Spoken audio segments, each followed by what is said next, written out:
Good evening, everybody. Welcome to the Pits of Motor Chaos. This is yours, Dave. Alliance special guest, Boyd Howe. How you doing, Boyd? I'm good, Dave. How are you? I'm good. So, have you been out racing this year so far yet? Not yet. I'm still putting my stuff together from when I brushed the wall back in 2019. Wow, 2019. Yeah, COVID kind of took a turn on me. So you had all of last year to be working on that car, huh? Yeah, I kind of redid the cage and kind of some safety stuff, and of course it still has the big stripe down the side of it from when the wall got it. Now, that car is a gasser? Yeah. Yeah, it's a straight axle car. I put the straight axle in it back in 17. And it's a Chevy? Yeah, 55 Chevy. Red Baron 55. Yeah, beautiful car. Thank you. So how's the, work going on the car? Is it going to be ready for this year? Yeah, it'll be ready. I still have to get some new tires for it and just some cosmetic stuff, really, and it's ready to go. So what got you into drag racing in the first place, Boyd? Oh, my gosh. I would say when I was a little kid, about 7 years old, I was talking to my Uncle Paul, and I told him I wanted to be a race car driver, but I didn't know how to drive. 7 years old, right. Who the heck knows how to drive? And he said, well, why don't you just be a drag racer? All you got to do is go in a straight line. And I thought, well, heck, I can do that. So that's kind of where the seed was planted. And in 91, he took me to the Good Guys in Indy. That was the first drag race I'd ever seen. And, man, let me tell you what, the hook was set. Every year I would say, man, I'm going to race next year. And it never happened. And finally in 2000, I finally got to, 2001, sorry, I finally got to race there. But unfortunately, he had passed away since then and never got to go with me. Wow. So how was your first time experience going on a drag strip? The first time I ever went down the drag strip was just in my Chevy truck. I went with a buddy of mine, Damon. He was kind of the local hero. He had a really nice Firebird.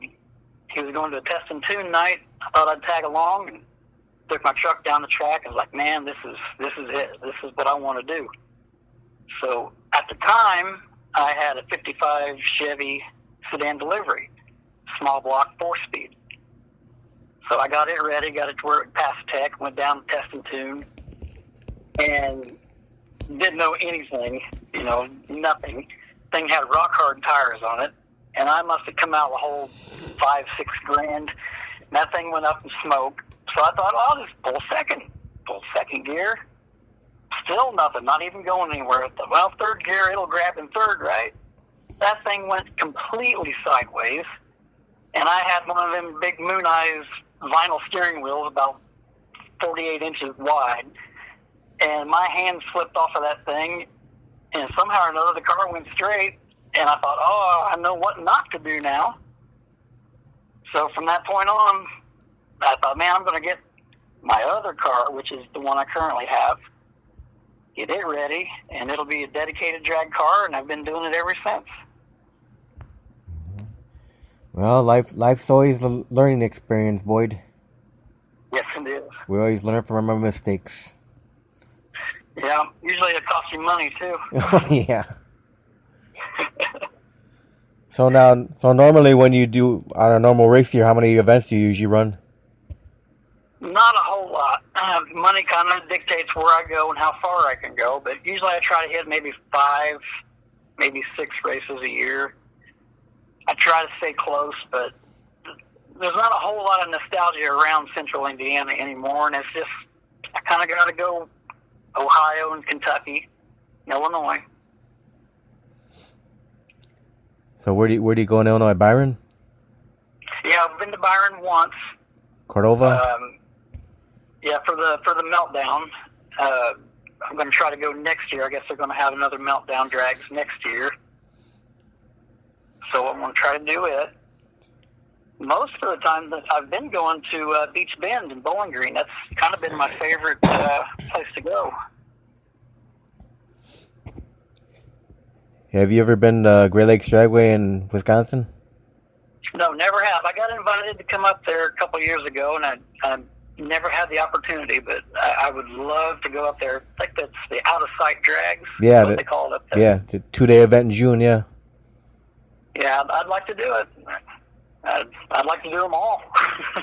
Well, you should come up there this year. I will try. I will definitely try. That's like 30 minutes away from my house. That's my local track. Oh, really? Yep. Well, cool. I'll definitely try now. Up there. Yeah, it'd be cool to meet you and see you race. Yeah, that'd be great. Yep. So now, when you first started racing, was your family involved? They supported you and stuff? Well, mostly my friends and my wife. She's very supportive of me. My dad kind of got me started, I guess, in a way, because he always worked on cars and stuff. He always talked about going down to Indy to the Nationals back when they had the front engine fuelers. But he just never really, never really went with me, which is fine. He didn't have to, but because the seed was set in me, trust me. Now, do you have they're all very supportive of me. Now, do you have any drag racers that inspired you back in the day? Oh man, everybody's got to say Big Daddy, just because, man, he worked on his own stuff. He drove it. He tuned it. Just an innovator. Honestly, recently, my friends that I've been racing with, they all inspire me in their own way. I've got some good buddies. Jerry Lopez down in Louisiana. Just a great guy. He drives the River Rat 55 gasser. And, man, I've learned a lot from him just being around him. Just the way he talks to people and stuff. I've learned a lot from him. And Mike Belina, you might know Mike from being up there. He has the green 56, the big wheel stands. Yep. Yeah, I want to be like Mike just because the first thing he unloads at the track is his grill. The man has nothing but fun, and that's what I want to be. I just want to have fun. Yeah. So, what do you love most about being a drag racer? Just all the kids, man. All the kids that they'll point you out in the pits, like, hey, there's the car that stood it up on the bumper. I kind of got a saying. One of these days, if I ever get T-shirts made, ETs are forgotten, wheel stands are forever. Because those kids, they don't care what the car ran, but they know which ones put it on the bumper. Yep. And to me, that's just everything. Now, if you do come to Great Lakes Dragway, you're going to love the return road that goes right past the fans. Oh, awesome. Yeah, love that. Yep. So all those kids will be waving at you. Man, that'd be great. So now, is there anything that you hate about drag racing? Oh, that I hate. God, the cost. I keep harping on that, but oh my God. Really, honestly, no. I mean, it is what it is. It doesn't matter what a person does for a hobby. It's going to cost you. So, yeah, I can't think of anything that I do not like about it. Now, if you could have your fans remember one thing about you, Boyd, what would you want that one thing to be that your fans remember about you? Oh, man, that the car can do a giant wheel stand. That's all they need to remember my car by, is just a giant wheel stand. Now, do you think you could get any better as a driver? And if so, how do you achieve that to get better as a driver? I don't know. That's a tough question. Obviously, you can say, oh, I could cut a better light, this and that. But really, I'm just trying to have fun, and I don't care if the light's good or not. Because I'm having fun, so if I'm having fun, everybody watching's got to be having fun. So that's all you need. Now, if you didn't become a drag racer, any idea what you'd be doing for hobby? Well, I like motorcycles, so maybe I would still have a Harley. I don't know. I really can't think of anything else I really want to do in my spare time. Now, That's kind of all I think about. Now, when you take that Chevy out racing, do you have any other crew members? Yeah, my wife, she's always with me. She always comes and always helps out as best she can. And my brother-in-law, Sean, he's always there for me. Gosh, I don't know what I'd do without them because, they fill in all the blanks for me. Now, do you have any sponsorship at all? No, not really. No, I don't. I kind of do it all myself. But I get a lot of help from Whack Custom Axles. Bill over there, he builds my straight axles for me, and he's about the best there is. And believe me, I put the thing through torture test. So he builds some good stuff, and he's always there to help. So I got a shout out to him. So what's the fastest pass you made in that Chevy? 1026, back before I was doing the big wheel stands. It would go low 10s pretty regular. But the short answer to this is I got new tires and I started doing wheel stands. And it kind of averages around 1060s, dragging the bumper about 300 feet. So, hey, I'm good with that. So do you ever enter any of those wheel stand contests? I have at the Bunker Hill Drag Strip here in Indiana. That was the first time I actually done a wheel stand. It's kind of a funny story. They used to have a contest every summer, midsummer wheel stand contest. And I thought, man, I'll just enter the bracket race and then go watch the guys do wheel stands. Well, my car started coming up more and more. Every test pass I did, it just got a little higher and a little higher. And Brian Olson, rest in peace, he was kind of put this on. He came over to my pit and said, hey, man, I want you in this contest. You don't have to pay the entry fee. I like what your car is doing. Just ship it up and pull it up to the lanes. I'm like, all right, I can do that. So I'm sitting there, and the guys are in line ahead of me. Of course, at Bunker Hill, you can't see the track. The tower's in the way. But I can see the track official, and this guy is going nuts because whoever was on the track at the time just about wiped out. And I'm thinking to myself, I'm next. What the heck am I doing? So I pull around the corner, and I make my pass, and the bumper touched, the back tires come off the ground. I thought I was going to die. And the thing come down a ton, scared the heck out of me. I got back to my pit. I had to go to the porta pot just for some alone time. Before anybody showed up. And from that moment on, I was like, you know what? That wasn't that bad. I can do this. So ever since then, that's what I've been trying to do. Wow. That's crazy. Yeah, it scared me. Trust me, I ain't gonna lie. Yeah. So now, what are some of your favorite tracks to go to? I like Beach Bend.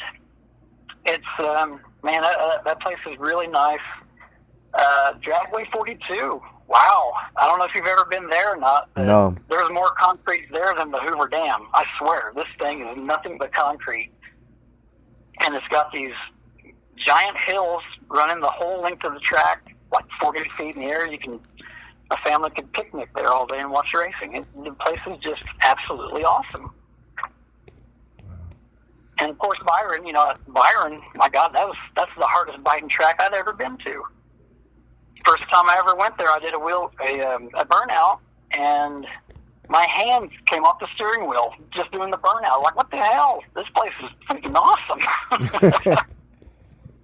You should go to Byron and enter their wheel stand contest. I know a lot of the guys that do that. Jeff Wild and Christopher Pierce, and all those guys that do that. I know quite a few of them, and every year I think, man, I can do that. And then I watched the videos of them like barrel rolling down the track, and I thought, no, I don't think I've got it for that. Yeah, and you saw Christopher Pierce. What happened to him last year? Yeah. He's a great guy. I like him a lot. Yeah, you gotta love the Chinto. Yeah, NASCAR. Yep. So now, when you get in the staging lanes, do you have any pre-race rituals or superstitions when you're sitting there? No, really, I don't. I've actually almost fell asleep before. I can calm myself down pretty well, and I don't have anything in particular I do. My wife will come over, give me a kiss, and say, "Be careful." That's really about it. Now, have you ever had any accidents or close calls in your drag racing career so far? Yeah, down in Beach Bend at the Tri-5 Nationals in 19, I did a big wheel stand, and one of my wheelie bars kind of bent to one side, kind of like a rudder, and it just steered me straight over to the wall. And I let out of it, and by the time it came down, I was at the wall, and I kind of sideswiped it pretty good, and which was bad, still have damage from it. But the worst part was when I got back to my pit, somehow or another it knocked the fuel cap off my fuel cell, and apparently the sparks from the wall ignited it, and I didn't know it. So I'm standing there talking to the crowd because they all wanted to see the damage, and my brother-in-law says, "I smell smoke." I popped the trunk open, and when the air hit that fire, man, it just in my face and just burnt the car down. Wow. Yeah. So, that must have been a kind of scary experience for you, huh? Yeah, it was an eye-opener. I did not expect that to happen, never in a million years. So now, does it take a lot of preparation to get that Chevy ready for a weekend of racing? Not really. I just have a very simple setup. There's nothing fancy on the car at all. It's just getting my butt in gear to get it loaded up. That's about it, really. All right, let's talk about the car. Well, what do you got under the hood? Big block Chevy. It's 461. Gosh, my dad gave me that engine for my graduation back in '92, and I've been running it ever since. I've rebuilt it, 4 or 5 times since then, but the pistons in that car are 27 years old now, I think. Wow. Yeah, so I don't run anything hard motor-wise, but I beat the crap out of the car, though. So now, what kind of tires do you have on there now? Mickey Thompson ETs. Yeah, they've been good tires. Now, do you run quarter mile, eighth mile, both? Both, really. Around here in Indiana, I want to say most things are kind of geared towards 8th mile, but they're quarter mile tracks, with the exception of Bunker Hill. And it doesn't matter to me what it is. As long as you're drag racing, huh? Yeah, as long as it'll do a wheelie on the line, I don't care what it does on the other end. Yeah. So what's been one of your greatest memories with the 57 Chevy? Oh, wow. Gosh, I'd have to say in 19 there in Beach Bend, when I did all that damage, and it literally burnt my fuel cell. It melted it. It was completely gone. Nobody let me stop working on it. I was done. It was the first round of the event. And I was done. And I thought, you know what? I've never got to actually walk around. I guess I'll just walk around all weekend and look at the cars. Nobody would let me stop working on it. I mean, there was a guy, I wish I knew the man's name, guy from the crowd. He says, "Hey, man, you mind if I help you?" I was like, "Sure, man, I could use the help." This guy worked his ass off on my car for like 3 hours straight, trying to bend the axle back straight. He had that axle looking better than when I brought it there. And he this guy did an amazing job and wanted no thanks for it, nothing. I mean, he just drifted back into the crowd. I have no idea what his name was or anything. And the man literally worked himself to death on this car. And just things like that just made it worthwhile. Hey, that's why everyone loves drag racing. It's all one big family, and everyone helps each other out all the time. Yes, absolutely. Absolutely. Yep.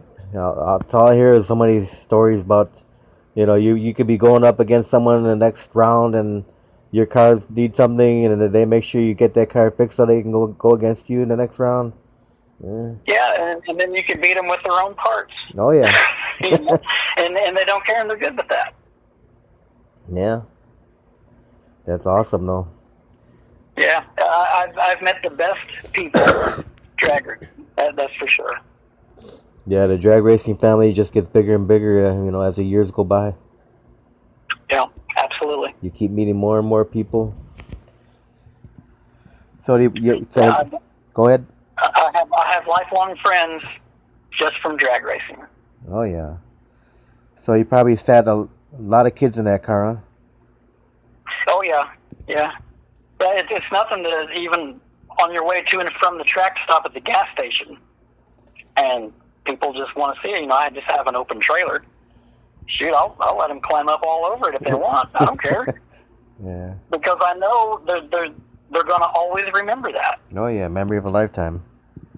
Yeah, I remember when I was a kid, my uncle, Paul, again, big influence cars. The man knew every car. He could tell you what car was coming down the highway 20 miles away, all right? He had us in Lafayette one time, Lafayette, Indiana. He says, "Oh, my God, check out this T-bucket pulling up." I was just a little kid. I didn't know what a T-bucket was. I look over, and there's this thing just slobbering all over itself at the stoplight next to us, and I'm so fascinated that I can see the engine in this thing. It's just sitting there running, all the wires and pipes and everything and all the chrome, and I've never forgotten that. That's, 40 years ago.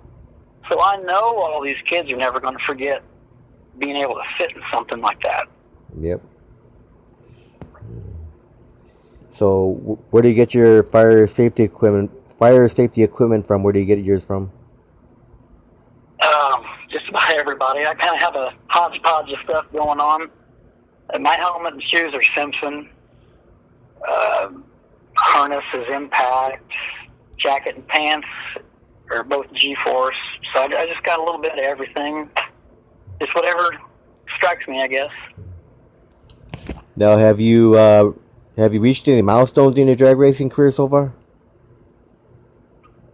Yeah, I guess so. I've got to be on a cover of a magazine and have some articles in magazines before. And, and to me, growing up, magazines were everything. Today it's nothing. You can't even find a good magazine on the stand anymore. But to actually finally get in a magazine was like, man, that's a bucket list thing for me. Now, do you have anything else on a bucket list, as far as drag racing goes? Probably going up to Byron for that wheel standing contest. I know I'd still love to do it, but man, those guys are, I don't know if they're crazy or just super brave, because they don't care. All right, so what's been one of your most embarrassing moments out on the track? It was embarrassing for me, but only for me because nobody else knew what was going on. I did a big burnout one time. It was my normal deal. I roll in the water, go through the gears with the line lock on, pull out, let off the button, kind of leg it past the tree.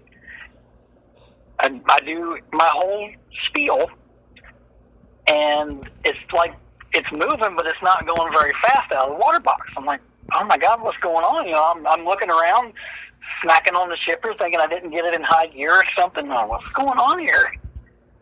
And I realized I forgot to let go of the button. And so I'm sitting in the car thinking, oh man, everybody's probably laughing at me. truth be known, the thing was rolling so much smoke it looked like John Force back in the 90s. So I was kind of a hero, everybody thought it was great, but I thought I was an idiot. So it kind of taught me a lesson that nobody knows what's going on inside the car, so don't worry about it. Ooh, look at that. He's the quarter-mile burnout. That's right. Get a standing ovation for that. Yeah. Yeah, I thought I was an idiot, but apparently it was pretty cool. That's awesome. Now, have you won any trophies or plaques throughout your racing career? I've made it a couple final rounds before. Never could seal the deal, but my God, it was like winning just to make it to a final round. I thought, heck, everybody's gone. That's what it's supposed to be, I'm used to packing up and everybody's going back for second round. Here I am, one of the last guys there. Now, do you have any hobbies outside of drag racing? Yeah, I like to shoot. My stepson Dakota and I we do a lot of shooting when we can. Not as much as I'd like. But gosh, here recently, I kind of took up trying to learn how to play a guitar.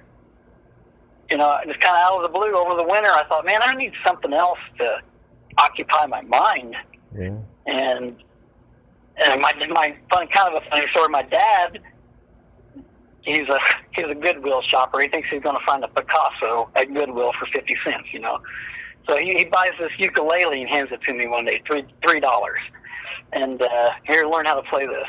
But yeah, so I take it home and I couldn't put the thing down. So I kind of learned how to play it a little bit, and I thought, man, I still got my old guitar from when I was a kid.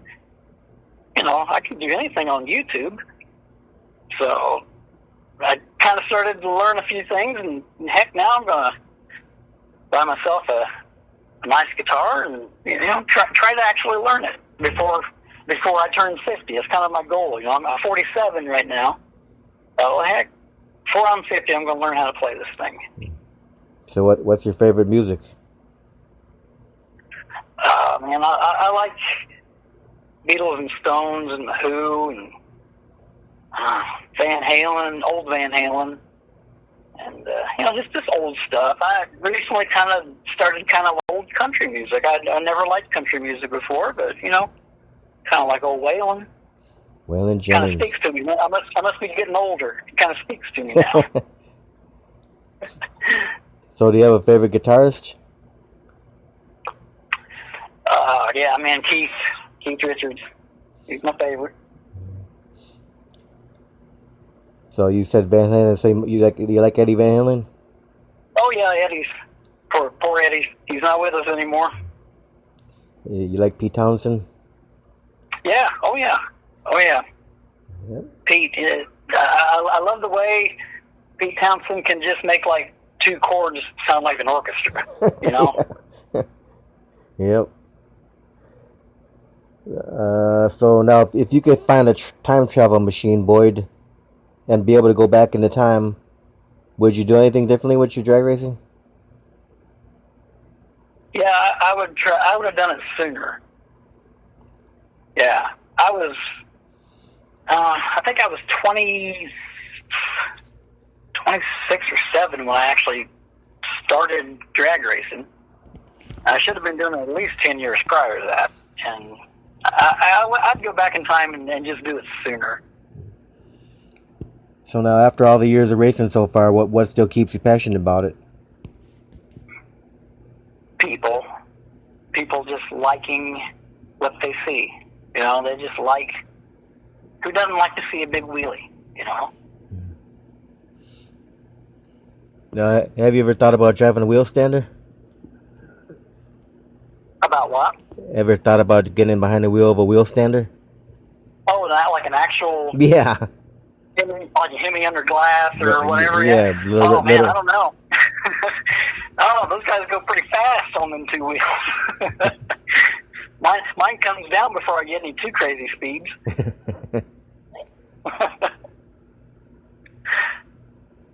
All right. So you ready for some fun questions? Sure, man. Shoot it. What is your favorite food to eat? Oh man, I like a big steak, a big fatty steak. With potatoes? Yeah. With anything, really. I don't care. Now, how do you like your steak? Medium. Now, is your wife... I'm not one of those guys that likes it bloody or nothing like that. I can't do that. But medium's good for me. Now, is your wife a good cook? The what now? Is your wife a good cook? She is a good cook, but I tell you what, I've kind of started liking cooking myself. Really? Yeah, I just, over the winter, I decided I was going to try to cook, and I kind of like it. So what? And she's good with that. So what do you consider your best dish to make then? Something simple. We do those mail order meals. They come with instructions. That's the key. You got to have instructions. What's your favorite dish? What's your favorite dish that the wife makes? Oh man, her chili. Man, her chili is on point. You can't go wrong with homemade chili. No, that's right. All right. So what's your favorite beverage to drink? Man, I kind of like the Angry Orchard, like a cider type. And I don't mind drinking wine if it tastes like Kool-Aid. If it tastes good, I'll drink it. So what's your favorite non-alcoholic beverage? Probably like a Diet Coke or Diet Pepsi. I kind of tried to cut out sodas here in the past year. So I tried. If I do have one, it's probably something diet. Now, when you're at the races, race day, what's your eating habits? Do you eat normally during the race day, or do you eat lightly and wait till the races are done? Oh man, I forget to eat.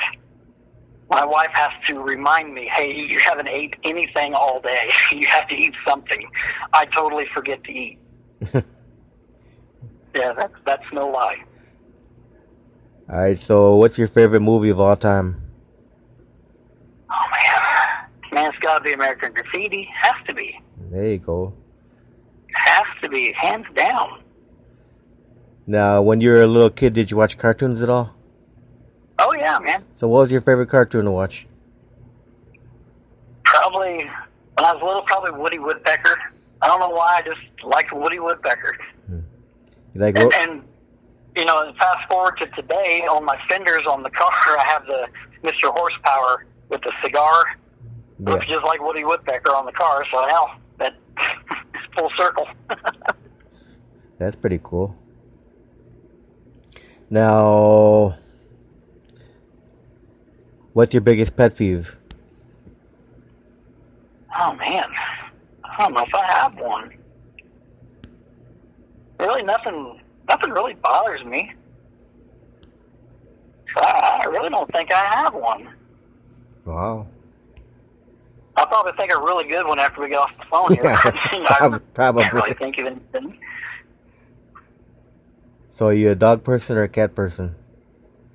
Both. We have a big goofy half cane corso, half pit bull named Chloe. She's a rescue. She's just a big fat baby. And I have two cats. One of them is a sneak thief. If you sit something down, it will be gone. So you got to be careful where you sit things. We've always just had cats and dogs. That's cool. So what's your favorite color? I'll be red. Yeah, the car's red, right? That's right. No, just a clever name. So now, if someone might be listening to this interview live right now, and they're, whether it be a kid or a teenager or adult, and they're thinking about, getting into drag racing, what kind of advice would you give? Find someone that knows what the heck they're doing, and don't be afraid to ask questions, because I spent a lot of money over the years on the wrong stuff. So don't be afraid to try and befriend somebody just to pick their brain, because that'll cut out years of going backwards. Now, do you get a lot of advice from fellow drag racers? Yes, I do now. Yeah, I have so many good friends that it's nothing. If I need help, I'll just hit them up, and and they will not steer me wrong. Now, what would you consider to be your fondest memory, of drag racing? It doesn't even have to be you driving a car. It could be just a memory of drag racing. And what's your fondest memory? Probably the very first drag race I went to there at the Good Guys in Indy. Just because I'd never seen it before. I'd seen a little bit on TV, that was it. But to actually smelling it is huge. I don't know if people realize this or not, but to smell a drag race is huge. And that just stands out in my mind. Yeah, that's why I always say if people out there watch drag racing on TV, it just doesn't do justice to being at the track. No, it sure don't. It sure don't. You might see it, but you're not getting the full experience, that's for sure. Yeah, it's much louder, and you get to smell all the nitromethane and all the other fumes. Okay. Yeah, when you can feel the sound go through your body, yeah, that's something. Getting your eyes all teared up in the nitromethane. Yeah, that's how people can do it, but some guys can stand next to that while it's running. Not me. Yeah, like those people that go to the pit area for the NHR events, just stand there. Yep. Yeah, got snot running down your face, and you try to get away, and the guy next to him just started his up too, and you can't get away from it. Yeah, that's pretty good experience. Then they're just like, that was awesome! High-fiving each other. Yeah. Some just got a tolerance for the nitromethane, I guess. Oh, man, not me. It burns me up. Yep. So now, Boyd, if people want to, see where you're going to be racing at, what's the best way for people to follow you? Really, I don't have a page for the car. I just have my personal Facebook, but anybody's welcome to jump on there. It's Boyd Howe on Facebook. There's only 2 of us in the world. There's a Boyd Howe in Michigan, believe it or not. I never realized there was another person with the same name, but apparently there's 2 of us. So just look for mine with the car. 2 of a kind. 2 of a kind. So what are you looking forward to the most out of 2021? Just to be back, just to see people. Well, one of my favorite things to do at the drag races is when it's all over. The day is done, everybody's either loading up or just kind of hanging out and just talking. That's one of my favorite things to do, is just when it's done, when it's over, just kind of talk amongst yourselves, There's something about that, it's very calming. Yeah. That's that camaraderie. Yeah. It's like a family atmosphere after the races are done. Yep, it sure is. Yep. So, Boyd, I want to thank you very much for taking time to do the interview tonight. Hey, thank you, Dave. It's been a lot of fun. Oh, no problem. I'm glad you had fun. Do you have any final words or thank you, shout outs, good stuff like that before we close? Yeah, I just want to thank all my friends that support me. I have a bunch of friends that love to see when I can go to the races, and thank my wife and brother-in-law for all their help, because they help me more than I could even explain. So yeah, just thanks to everybody. And if anyone comes out to watch you this year, any track, they should come out to the pits and say hello, right? Oh, absolutely. I love it when people stop by. Got kids, bring the kids and we'll throw them in the car. That's right, throw them in there. If they can reach the pedals, they can drive it. Yeah. Don't go that far. Yeah, get the picture of the kid in the car. That's good memories right there. Yeah, sure is. Now, do you make any hero cards? I did I can't say last year. In 19, I had hero cards, and man, I just had a ball handing them out. That was great. I should probably do some more for this year. Yeah, that'll be good. Yeah. Yeah, hopefully you'll get up to the Great Lakes Dragway in June. Man, I will definitely try. Definitely try to. Yeah. Well, you got my number. Let me know if you're coming up this way. I sure will. Absolutely. Awesome. Well, thanks again, Boyd. Hey, thank you so much, Dave. This has been a pleasure. Oh, you're very welcome. We'll do another one in the future, hopefully. Yeah, that'd be awesome. All right, you have a great night, and I wish you the best of luck with the 2021 racing season. All right, thank you, man. Thank you so much. All right, you're welcome. Bye. Goodbye.